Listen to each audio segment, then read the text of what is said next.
The dining room hadn't changed. Same heavy chairs, same polished oak table, same soft jazz humming from the corner speaker like every holiday since I was 12. Mom had made her signature roasted squash. Dad carved the turkey with surgical precision like he was still in the OR. For a moment, I almost convinced myself things were fine. Then as he passed me the mashed potatoes, Dad looked up and smiled. "Is the 2,000 enough each month?" The fork slipped from my hand. I blinked. "What money?" A pause. Then everything went quiet. Even the jazz seemed to fade out. Dad's smile dropped. He looked at Mom. She didn't meet his eyes. I don't understand," I said slowly, my voice barely above a whisper. "I haven't gotten anything." Leona Dad's voice was sharp, but not angry yet. Not yet. She dabbed her lips with a napkin, then set it down. I thought it would be better used elsewhere." "Better used," he repeated louder now. "You told me you'd handle the transfers." "I did," she said simply. "To who?" His voice cracked. "Because it wasn't to Iris." Mom reached for her water, but her hand trembled slightly. "Soraya's program is more expensive. She needs it more.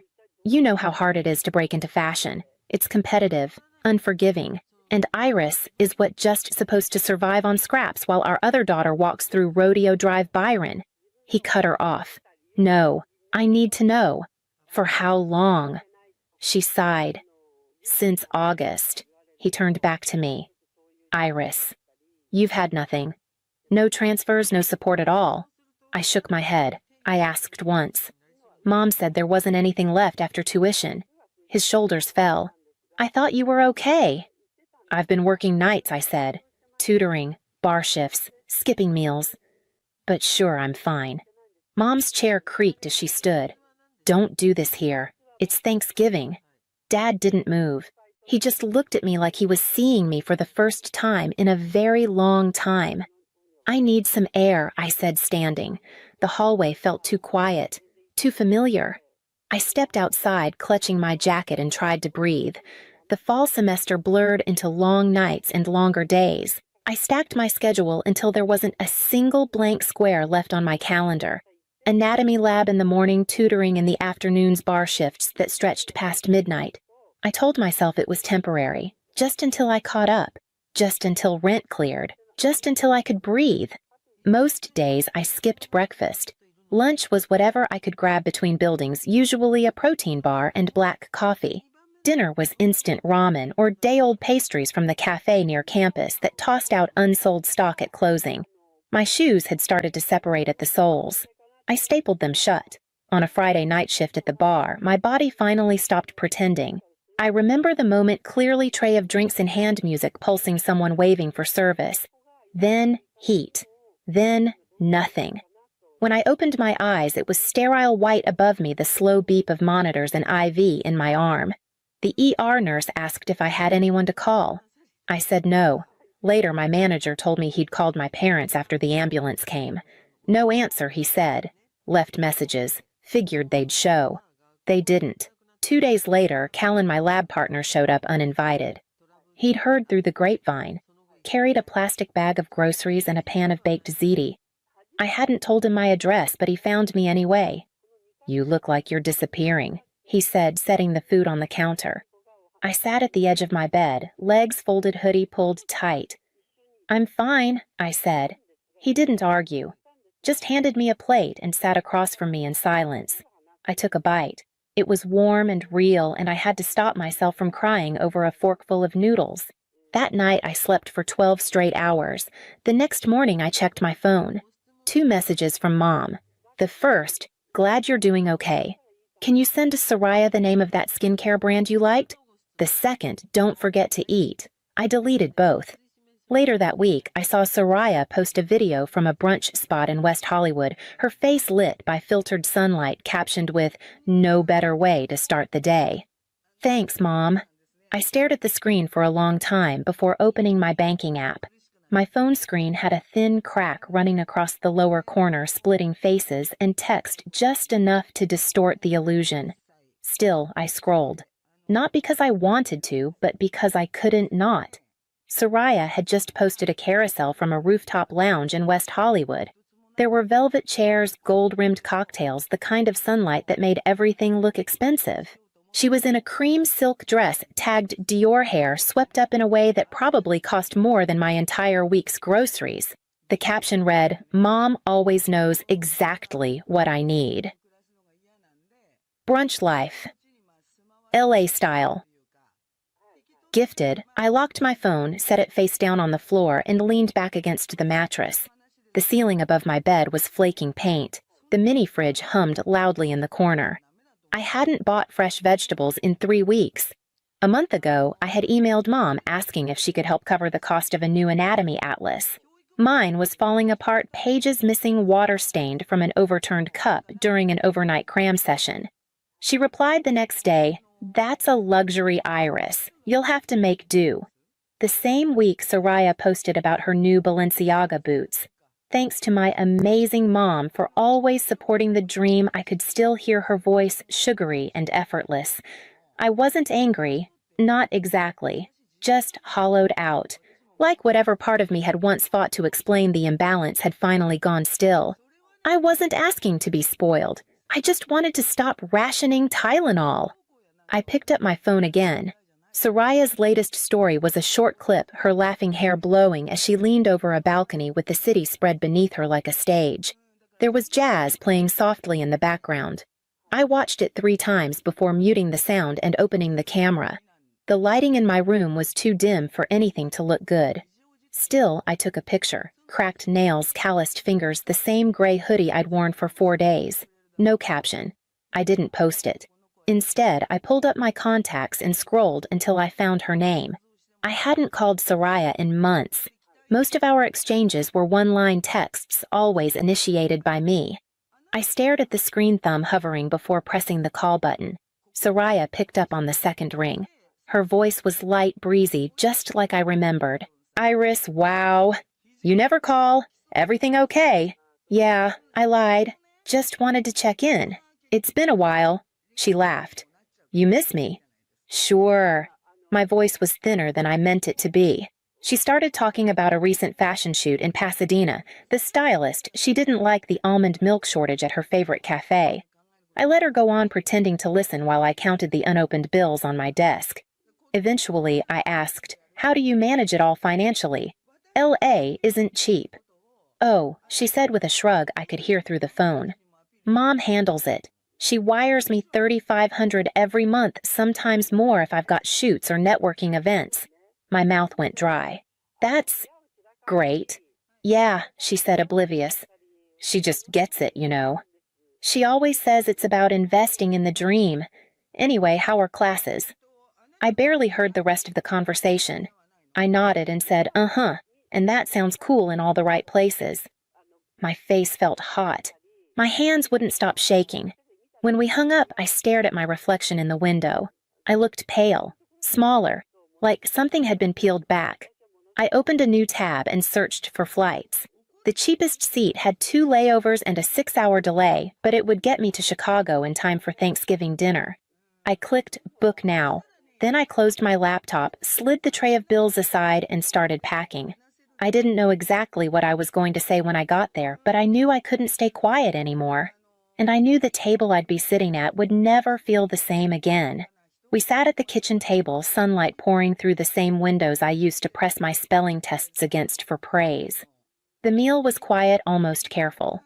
Mom had made lentil soup and chicken salad, nothing extravagant, but more than I'd had in weeks. I forced down 2 bites before setting my fork aside. Dad glanced up. "You've lost weight." I shrugged. "I guess." "You okay?" "Define okay," I said. He frowned. "What do you usually eat? Instant noodles, discounted sandwiches, leftovers from work if I'm lucky." He paused. "Is the 2,000 not covering enough?" I looked at him. He wasn't being sarcastic. He really didn't know. "There were no transfers, Dad. Not one." His fork clattered against the plate. He turned to Mom. "Leona." She kept her eyes on her bowl. The silence stretched until it became unbearable. "I've been sending it to Soraya," she said at last, her voice even. "She needs it more." Dad's mouth opened slightly, but no words came out. "She's in fashion," Byron, Mom continued. "It's expensive. She has events people to meet. She has to maintain a certain image. I blinked. And I don't need to eat. Mom glanced at me like she was startled to hear my voice. I'm not saying you don't need help, she said carefully. I just thought, you're stronger. You've always managed. Soraya's more sensitive. Dad stood up slowly. You told me you'd send it. Every month. For Iris. You let me believe she was fine, Mom said louder now. She always is. Dad looked at me again this time with something that felt heavier than shock. It looked like guilt. I pushed my chair back. I came here for answers. I didn't expect them to be so simple. Mom turned toward me, but I was already on my way down the hallway, her voice fading behind me as I reached my room and closed the door. Dad knocked that night. I didn't answer, but he opened the door anyway slowly, like he wasn't sure if he had the right to be there. I couldn't sleep, he said. I just keep going over it all. I sat up waiting. She told me she was sending it. Every month. I thought you were okay. I thought you were comfortable. I didn't say anything. He sat on the edge of my bed. You remember when Soraya got her car? I nodded. I got maybe next year. He exhaled through his nose, like the memory hurt more now. I said we could only afford one vehicle at the time. She told me you didn't mind. I did, I said simply. He nodded slowly. I keep thinking back. This summer you wanted to do that medical camp. She said you changed your mind, said you wanted to stay home and save money. I cried for a week when she told me we couldn't afford it. Soraya went to Italy that summer. He looked away. I should have asked more questions. She made it easy not to. He was quiet for a long time. Then she always said you were independent, that you didn't need as much, that you'd find a way. She wasn't wrong, I said. I did find a way. I just shouldn't have had to. His jaw tightened. This isn't about strength, Iris. It's about fairness. And I missed it. For too long. I could hear them arguing again downstairs. Mom's voice rose sharp. Something about loyalty. His response, lower, angrier, cut through the walls. I closed my eyes. It wasn't just about the money anymore. It hadn't been for a long time. The next morning, I found Dad in his study glasses low on his nose, scrolling through bank statements. He didn't hear me approach. Iris, he said when he noticed me, I need you to know I didn't just believe your mother. I handed her access. To what, the trust, he said, the one set up for you and Soraya, split evenly. I thought it was locked until you turned 25, but apparently she's been diverting funds to a separate account, in Soraya's name only. He rubbed his temples, his voice tight. 250,000 so far. I felt something shift inside me. Not shock exactly. Just confirmation. What now? I've already called the attorney.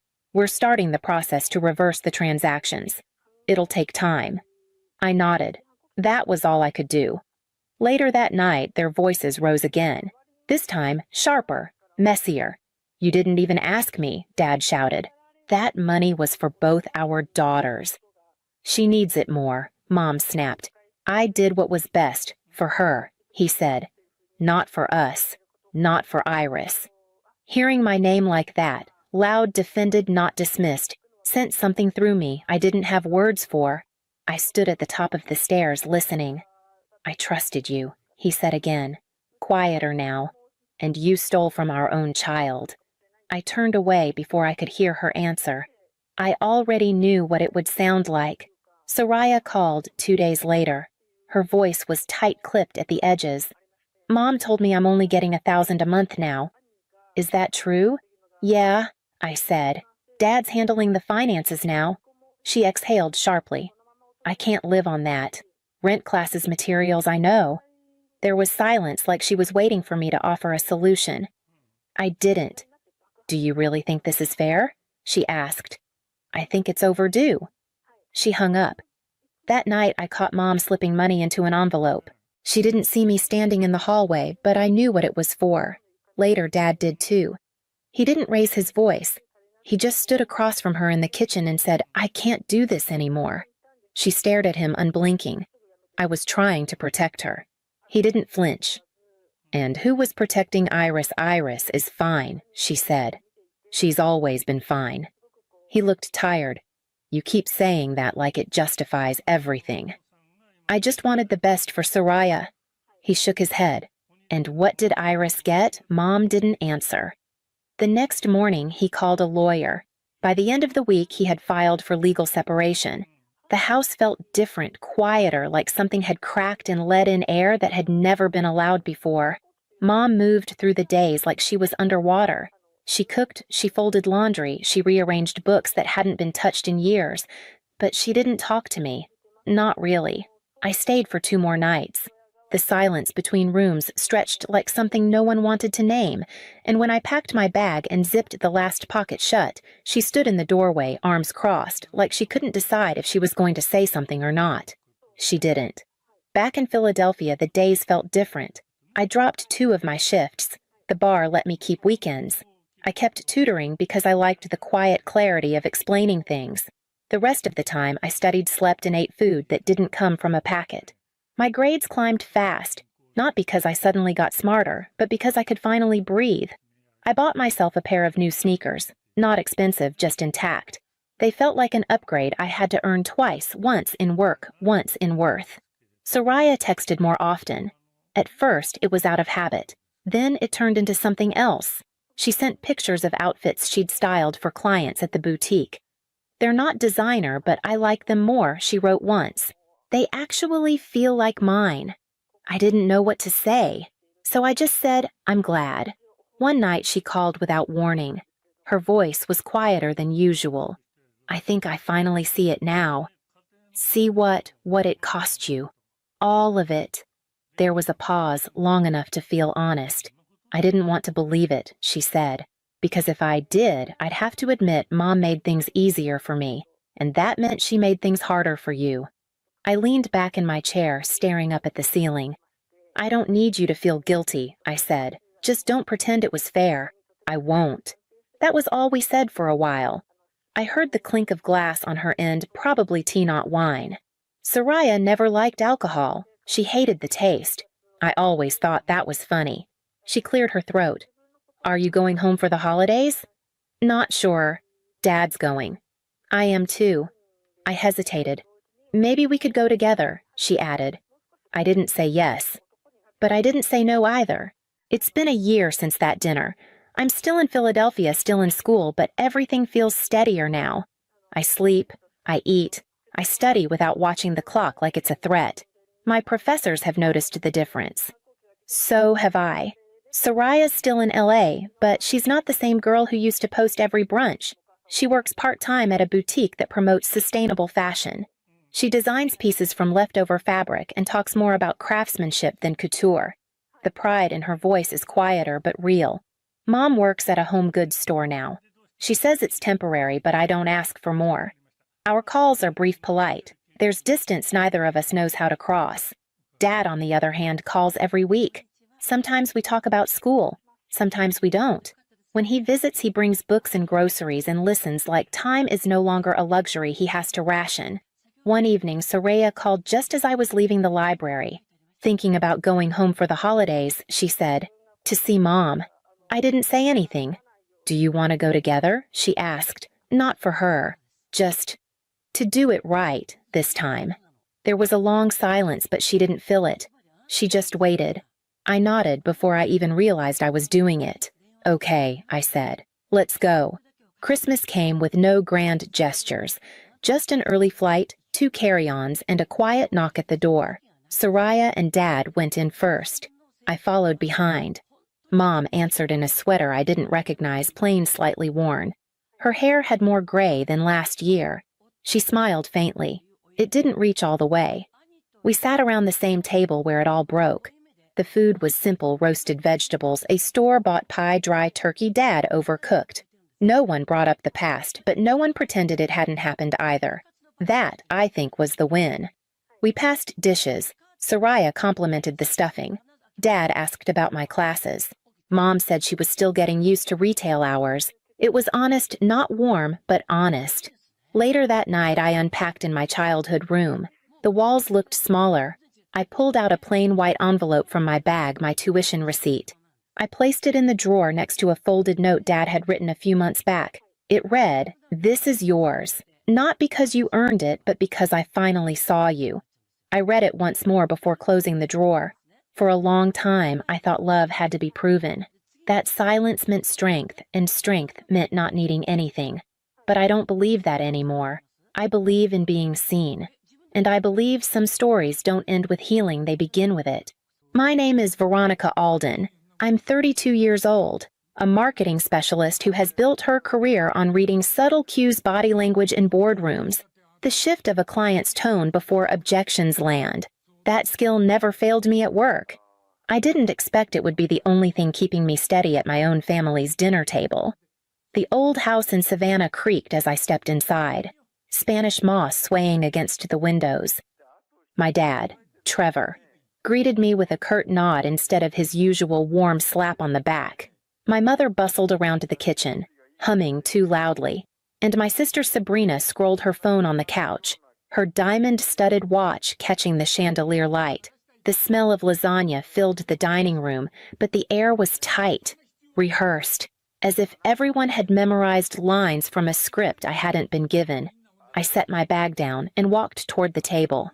That's when I saw them. On the sideboard near the silverware lay a stack of legal documents.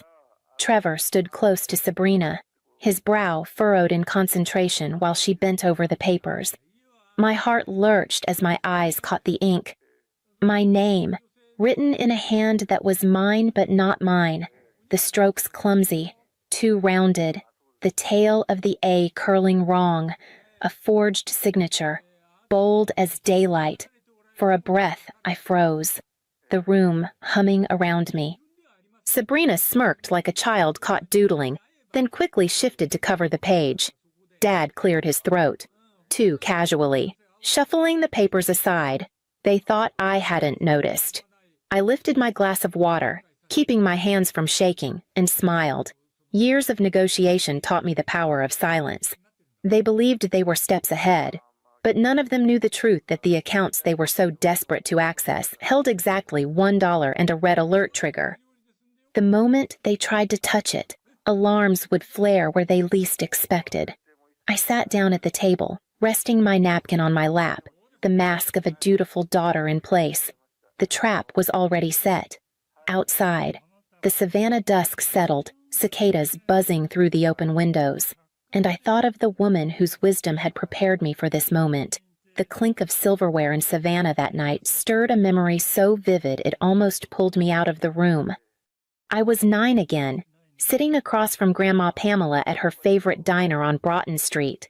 The red vinyl booths squeaked when I shifted, and the smell of oregano and melted cheese wrapped around us like comfort. She'd order a large pizza, thin crust, always the same. When it arrived, she'd slide it closer and cut it into uneven slices with her own knife, ignoring the waiter's neat triangles. "This one's for rent and groceries," she'd say, setting aside the biggest wedge. "This one's for the future savings." Another slice landed on the napkin between us. "This smaller one is for giving, for helping someone else." She tapped the tiniest piece with a grin. "And this little sliver is for fun. Spend it on something that makes you smile, so you don't resent the rest."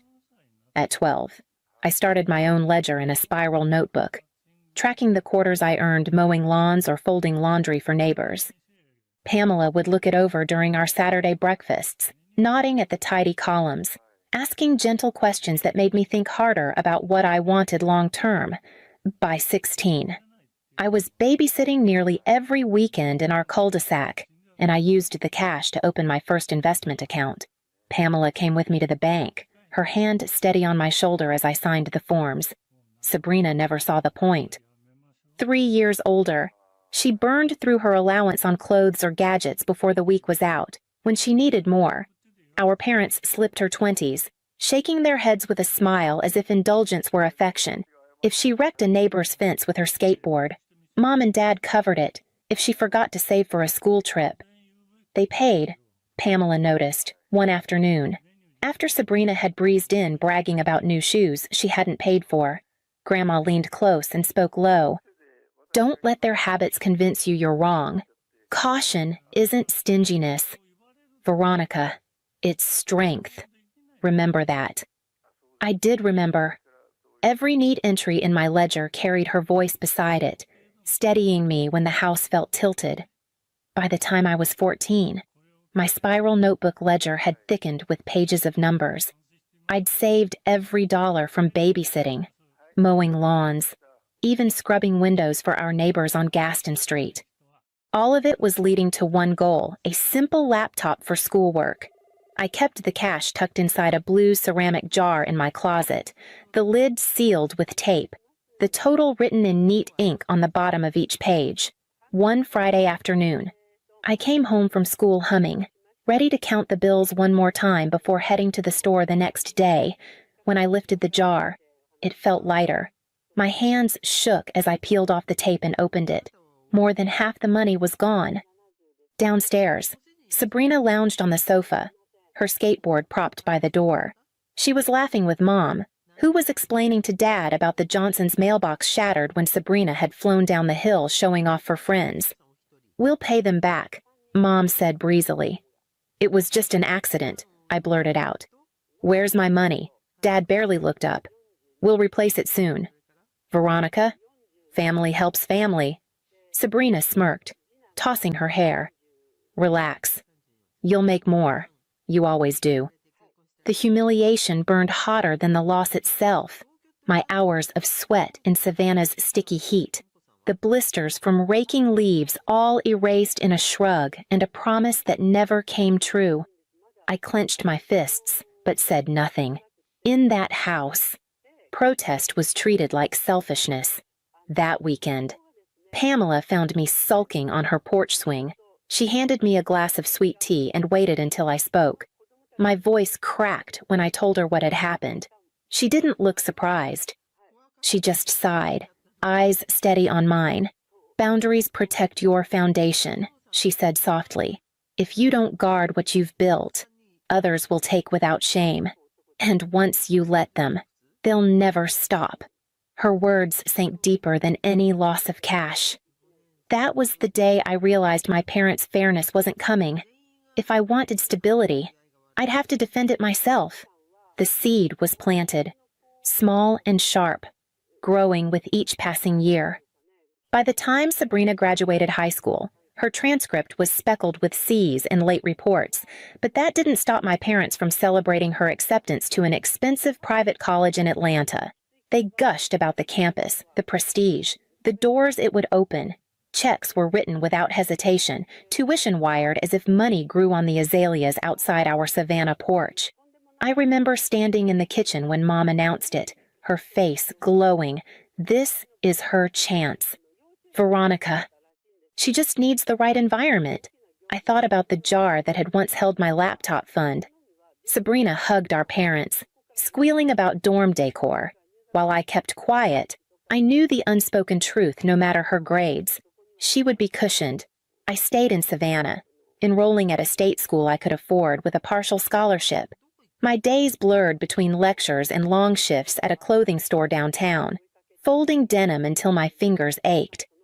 At night, I interned for a small marketing firm, writing copy for local campaigns, learning to analyze ad performance.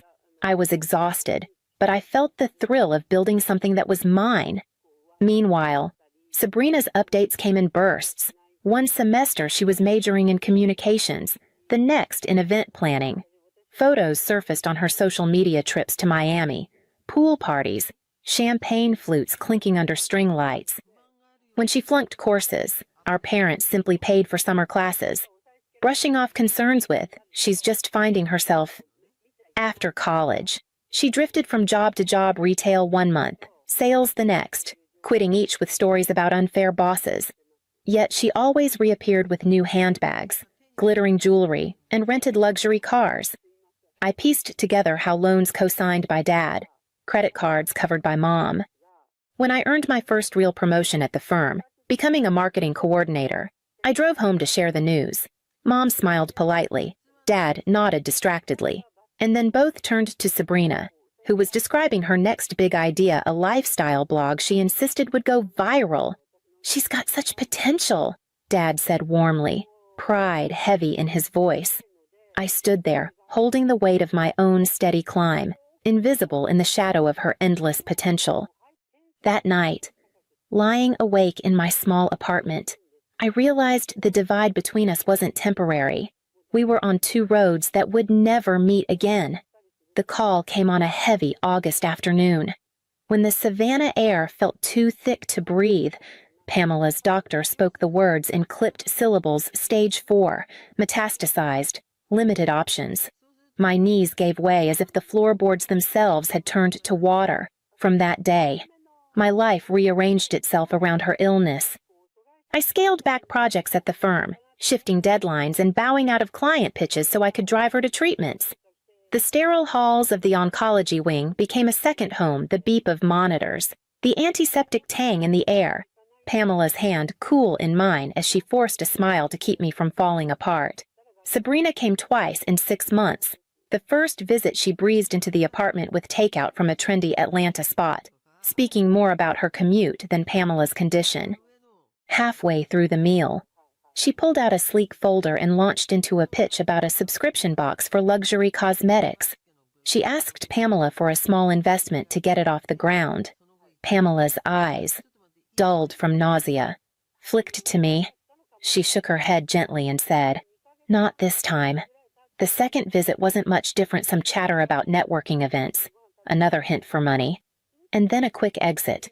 I stopped expecting more. It was during a quiet afternoon, sunlight filtering through the lace curtains, when Pamela called me close. Her voice was rough but steady.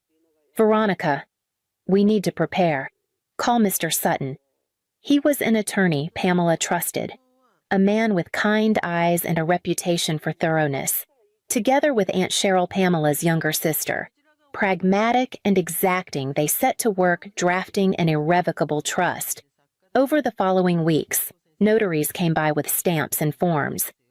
Pamela's doctor signed an affidavit attesting to her mental clarity, ensuring no one could later claim she was confused. The trust was airtight. Savings accounts, investment portfolios, even the deed to her modest townhouse all transferred out of reach before her decline could invite contest. Aunt Cheryl's presence ensured every signature was witnessed, every detail sealed against dispute. Late one evening, after the last document was signed and filed, Pamela beckoned me closer. Her breath was shallow, but her words cut clean. "This is to protect you from them." Tears stung my eyes as I held her frail hand, knowing she was giving me more than money. She was giving me a shield against a storm she knew would come. The weight of that shield settled on my shoulders long before she was gone. 3 weeks after Pamela's funeral, my phone buzzed with a message from Dad. "Family dinner, Friday at 6. Important financial discussion." The formality in his words made my stomach twist. Our family didn't schedule dinners with agendas. They happened in bursts, barbecues in the backyard, casseroles on weeknights. This was different. Friday evening. The Savannah dusk was heavy with humidity as I pulled into the driveway. Sabrina's luxury SUV gleamed under the oaks, rims polished like mirrors. I parked my modest sedan beside it, an echo of the 2 lives we had grown into. Inside, the familiar scent of Mom's lasagna hit me. She stood at the stove, fussing with a platter of cheeses I'd never seen at our table before.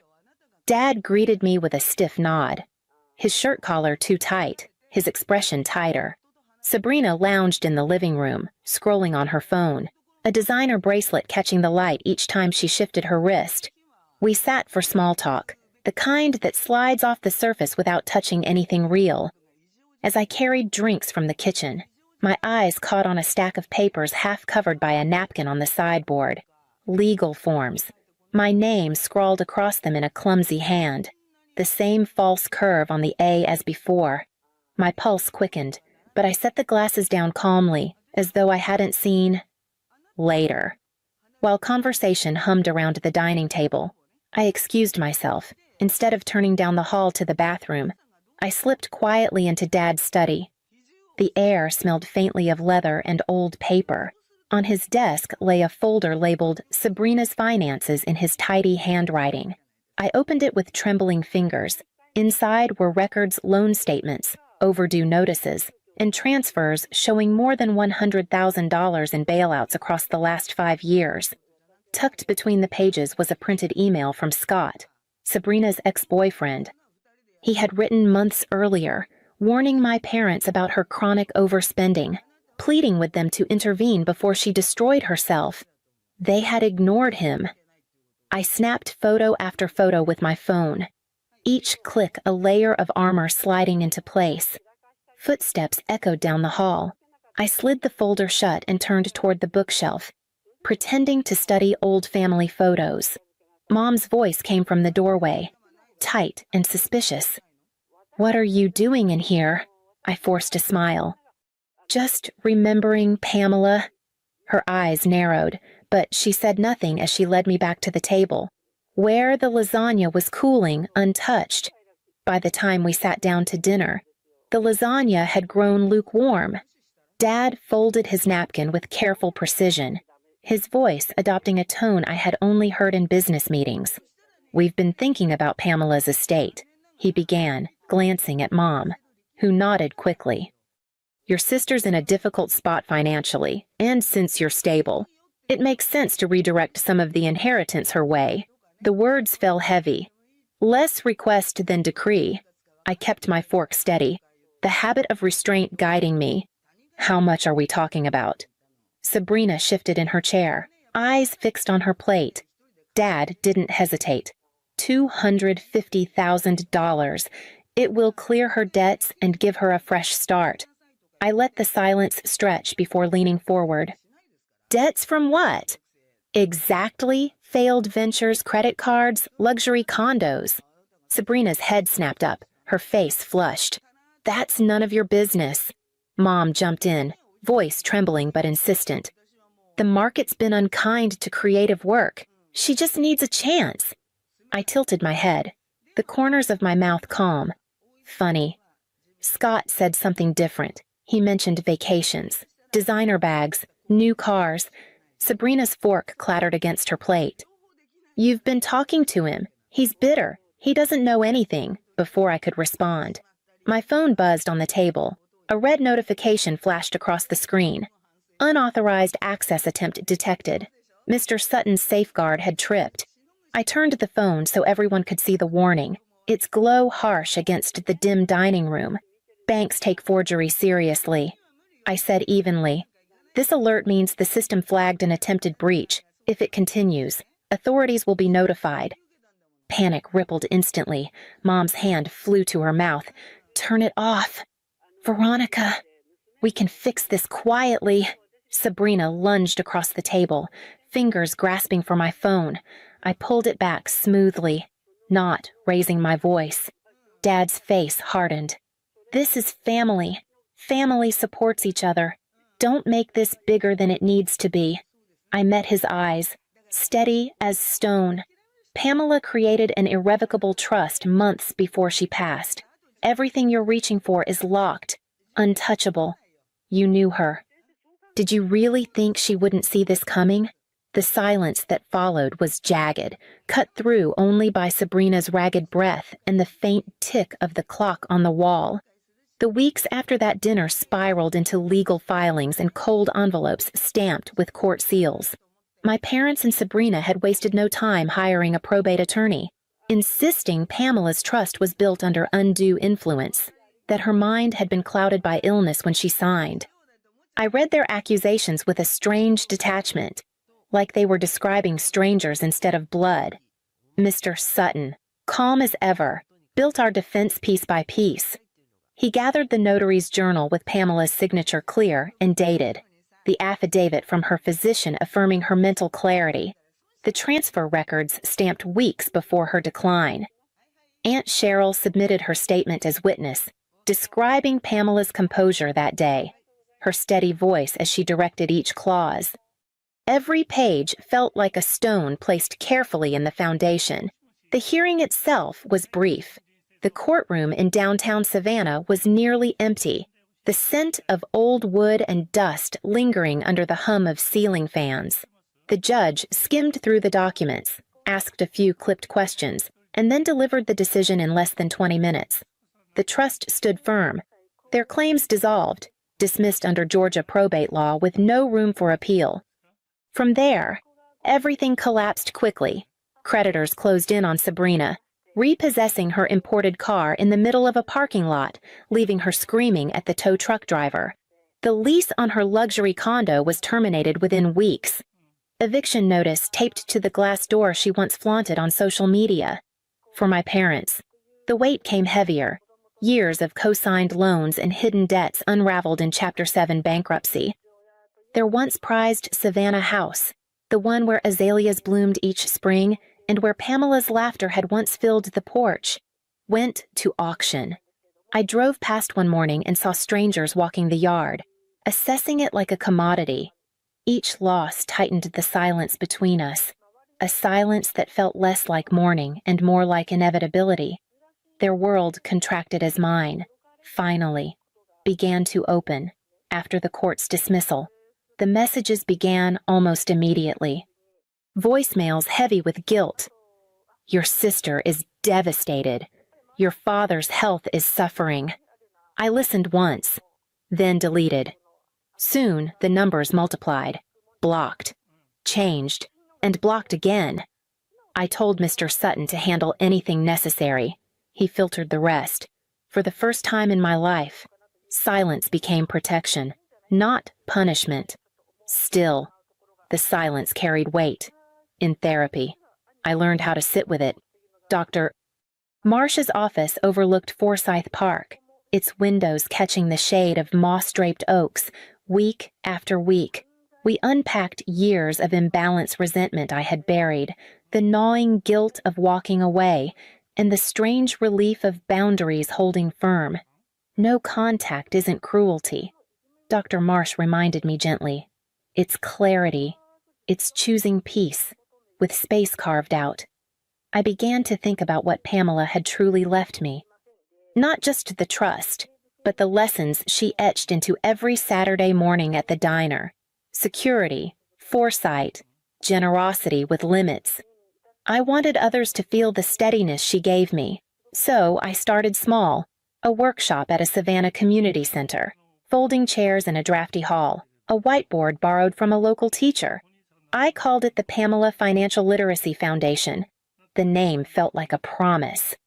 Young adults showed up with notebooks and questions about credit, about saving when family pulled at them, about how to say no without drowning in guilt. I taught them the pizza method, drawing uneven slices on the board just as she had on the table so many years ago. The foundation grew quickly partnerships with schools, online webinars, volunteers who believed in the mission.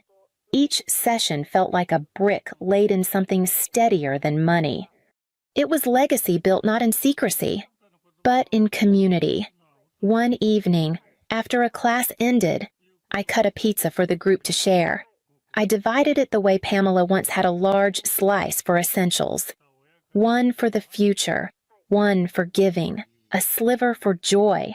Before I passed out the plates, I left a single slice untouched at the center of the table. Beside it sat a small framed photo of Pamela, her smile quiet but fierce. The students laughed, reaching for their pieces.